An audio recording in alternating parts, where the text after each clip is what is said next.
দর্শক, কিছুক্ষণ পর হয়তো মাননীয় প্রধানমন্ত্রী জনাব তারেক রহমান চাঁদপুরের যে গণসমাবেশটি রয়েছে সেটিকে ঘিরে তিনি হয়তো বা কিছুক্ষণের ভিতরে নারায়ণগঞ্জের যেই ঢাকা চিটাগাং মহাসড়কটি রয়েছে সেই মহাসড়কের চিটাগাং রোড সাইনবোর্ড এরিয়াতে কিছুক্ষণের ভিতরে হয়তো তিনি প্রবেশ করবেন। আমরা দেখতে পাচ্ছি, আপনারা আমাদের সামনে এখানে দেখতে পাচ্ছেন যে তাকে ঘিরে অভ্যর্থনা দেওয়ার জন্য শত শত নেতাকর্মীর স্বয়ংপূর্ণ যে উপস্থিতি, আমরা যদি আপনাদেরকে একটু সরাসরি দেখাই, আপনারা দেখতে পাচ্ছেন তারেক রহমানকে ঘিরে তাদের যে নেতাকর্মীদের যে উচ্ছ্বাস বা আইন শৃঙ্খলা রক্ষাকারী বাহিনী তাদের যে তৎপরতা, তাই আমরা দেখতে পাচ্ছি নারায়ণগঞ্জের ঢাকা চিটাগাং মহাসড়কটি সেইখান থেকে যাত্রা উপলক্ষে আমরা এখানে সার্বিক আইন শৃঙ্খলা এবং তার নিরাপত্তা নিশ্চিতকল্পে আমরা পরিমিত পরিমিতিবোধ বজায় রেখে আমরা কাজ করতেছি।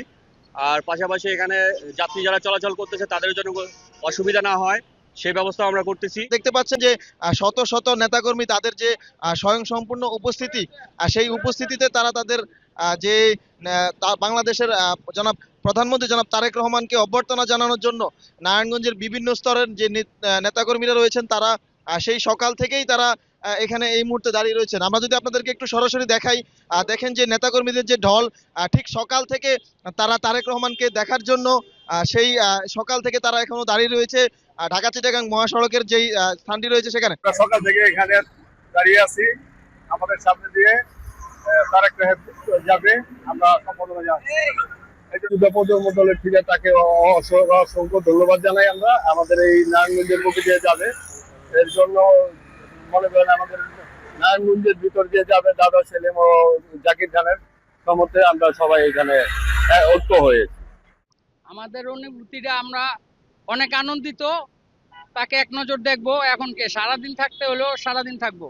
লক্ষ লক্ষ লক্ষ জনতা আমাদের সাথে আছে, তাকে এক নজর শুধু দেখার জন্য।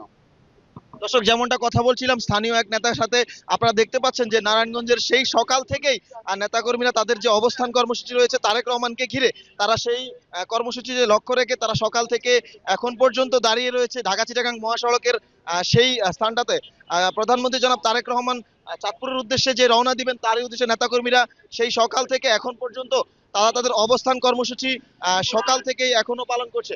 দর্শক, যেমনটা দেখাচ্ছিলাম আপনাদেরকে, আজকে চাঁদপুরে তারেক রহমান সাহেবের যে গণসমাবেশটি রয়েছে সেই সমাবেশ ঘিরে এখন পর্যন্ত নারায়ণগঞ্জের বিভিন্ন স্তরের নেতাকর্মীরা সেই সকাল থেকে তারা তাদের অবস্থান কর্মসূচি পালন করছে। এই মুহূর্তে নারায়ণগঞ্জের যে স্থানটি রয়েছে সেখানে এসে পৌঁছেছেন সবার আগে বাংলাদেশ স্লোগানে জনাব তারেক রহমান সাহেবকে। আমরা একটু যদি দেখাই আপনাদেরকে, তিনি নেতাকর্মীদেরকে অভ্যর্থনা দেওয়ানোর জন্য ঠিক সামনেই বসে সবার আগে বাংলাদেশ যেই গাড়িটি রয়েছে সেখান থেকে তিনি যাচ্ছে। আমরা যদি একটু দেখাই, জনাব তারেক রহমান সাহেবের যে নিরাপত্তা রক্ষী রয়েছে তারা তাদেরকে স্বয়ং সম্পূর্ণভাবে তারা তাদের দায়িত্বরত অবস্থায় রয়েছে।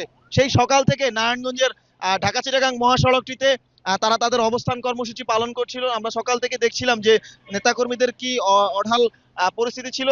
আমরা যদি আপনাদেরকে একটু দেখাই, জনাব তারেক রহমান সাহেব এই মুহূর্তে এসে নারায়ণগঞ্জের পৌঁছানোর পর তাকে ঘিরে যে উচ্ছ্বাসিত যে জনগণ, তাকে ঘিরে যে উচ্ছ্বাসিত জনগণ আপনারা দেখতে পাচ্ছেন সরাসরি গণকণ্ঠ থেকে, যে নারায়ণগঞ্জে জনতা প্রধানমন্ত্রী জনাব তারেক রহমানকে ঘিরে যে নেতাকর্মীদের উচ্ছ্বাসিত অবস্থান কর্মসূচি সেটাই আপনাদেরকে দেখানোর চেষ্টা করছি গণকণ্ঠ থেকে সরাসরি। আপনারা দেখতে পাচ্ছেন যে প্রধানমন্ত্রী জনাব তারেক রহমানকে চাঁদপুরের যাত্রা ঘিরে যেই অবস্থান কর্মসূচি রয়েছে সেটা থেকে আপনারা দেখতে পাচ্ছেন ফুল দিয়ে নেতাকর্মীরা তাকে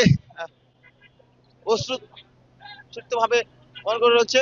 আমরা দেখতে পাচ্ছি নিরাপত্তা বেষ্টনীতে জনাব তারেক রহমানকে এসএসএফ এর গাড়ির যে নিরাপত্তা বাহিনীরা রয়েছে তারা তাদের নিরাপত্তা বেষ্টনীতেই প্রধানমন্ত্রী জনাব তারেক রহমানকে নিয়ে যাচ্ছে তাদের যে গন্তব্যস্থান ঠিক সেইখানে।